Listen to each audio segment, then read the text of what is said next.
Hi friends, I just wanted to do a quick video with you to share one of my favorite truly mindless, truly relaxing creative practices that I have started doing using my Archer and Olive Blackout notebook and my Archer and Olive acrylograph markers, which, friends, these are truly one of my favorite things. So before I show you what I'm doing, I want to share with you about Archer and Olive. I am an Archer and Olive affiliate, so I have a coupon code for you below. And I am the biggest fan ever of their journals. Their paper is very thick and extremely smooth. I use one of their white dot grid notebooks as my daily journaling journal, where I kind of do a combo planning, journaling, creative practice. But this journal, which is my blackout book, is different because, as you can see, all the pages are completely black with a slight dot grid that you can see in just the right lighting. They create a really great canvas for doing kind of unique looks because you get to use color and white with a black background, which gives a totally different feel.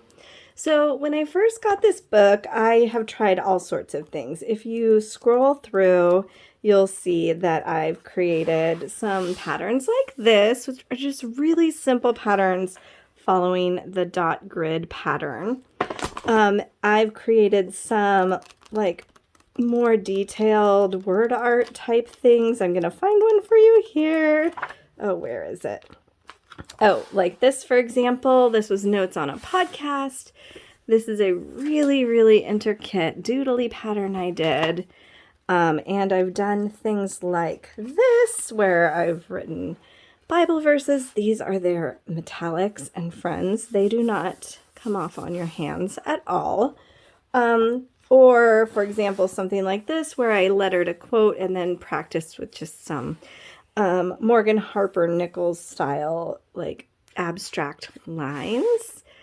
But as I started playing and creating things like that, I realized what I really was getting into was kind of repeating patterns. I was really getting into these abstract lines that kind of sit really close to each other and create something more intricate.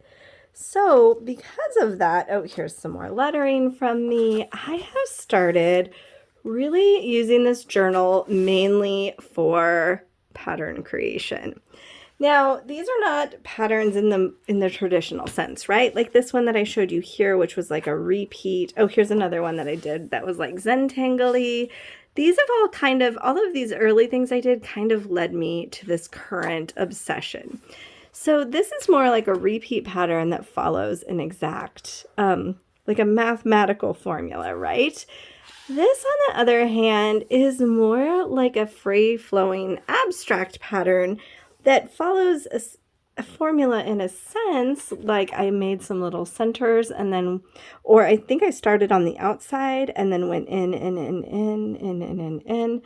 But what's fun about these is they're so mindless. You really just have to start drawing and then just keep working outward from whatever you have. But they're also like just kind of mesmerizing.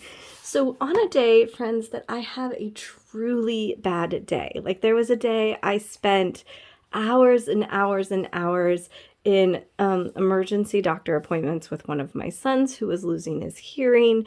There were days that my depression was like keyed up really high. This is a practice I reach for because it doesn't involve a lot of creativity. Really, I'm just kind of repeating the same thing over and over again. But you get to feel like you're doing something truly special because when the page gets all filled up, it's this fascinating, glorious combination of color and line with that stark black contrast in the background.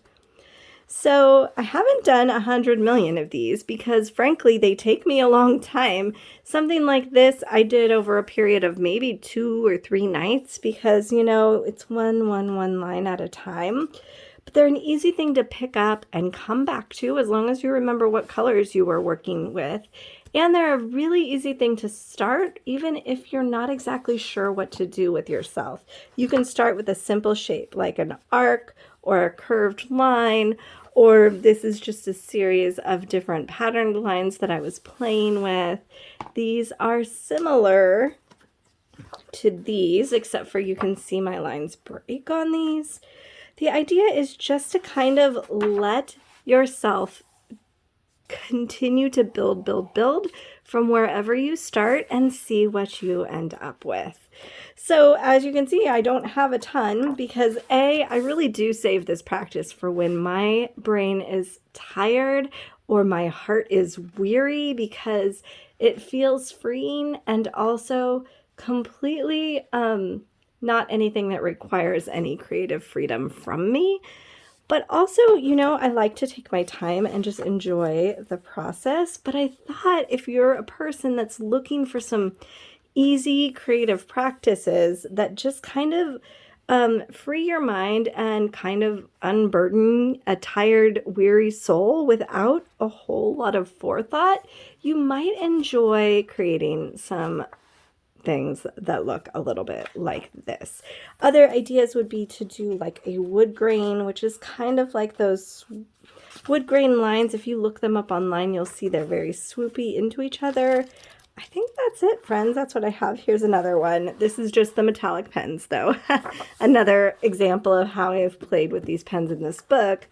But every time I play with one of these patterns, I find myself wanting to do more and more because they really do unleash something in me, and there's this good combination of formula and whimsy that makes it easy and also fun.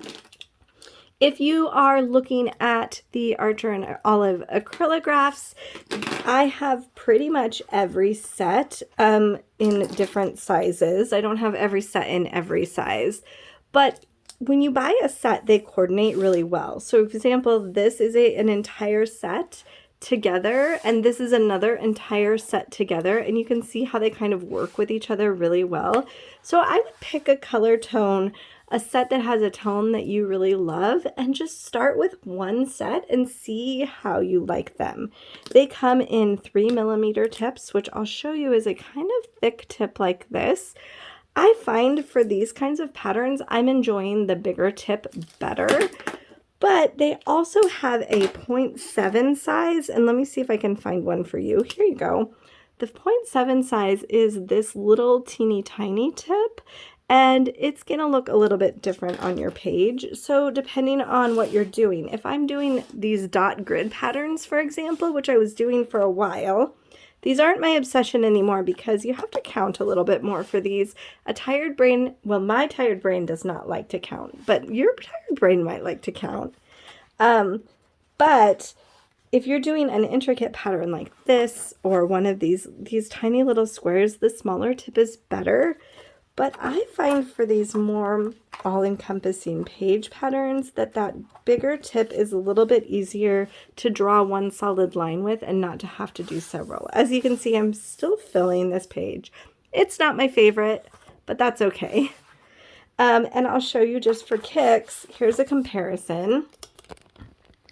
If you pull out the 0.7, you're going to get a line that's right around, oh, this one needs to be shaped.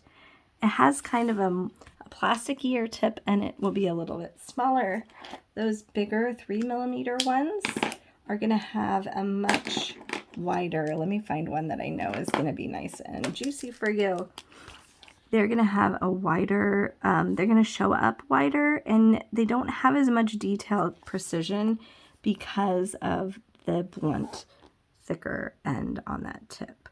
And if they're acting weird for you, friends, I really do recommend shaking them, making sure that ink is flowing free. These are made of actual acrylic paint. So they're like paint pens, except for that they behave kind of more like gel pens. And if they're not coming smoothly for you, it just means you need to clean your tip. You can clean it with a clean rag, or you can actually pull the whole thing out and soak it to get any clogs. That's going to help you if you're having any issues. But I'm telling you, these Acrylographs are my personal favorite paint pens, and you will have to try them and let me know what you think. If you have tried an Archer and Olive Blackout book, I would love to know what you're using it for below in the comments. Or maybe you are also somebody that enjoys filling pages with these kinds of abstract patterns, and I would love to hear about that too. If you have any questions or anything else as well, leave me a comment below, and be sure that you've liked and subscribed and even hit that little bell so that you are sure not to miss all of my little creative videos with tips and techniques and ideas, especially for you. Thank you, friends. I hope you enjoyed. Don't forget to use the coupon code in the links below so that you can save if you want to pick up a blackout book of your own. Thank you, friends.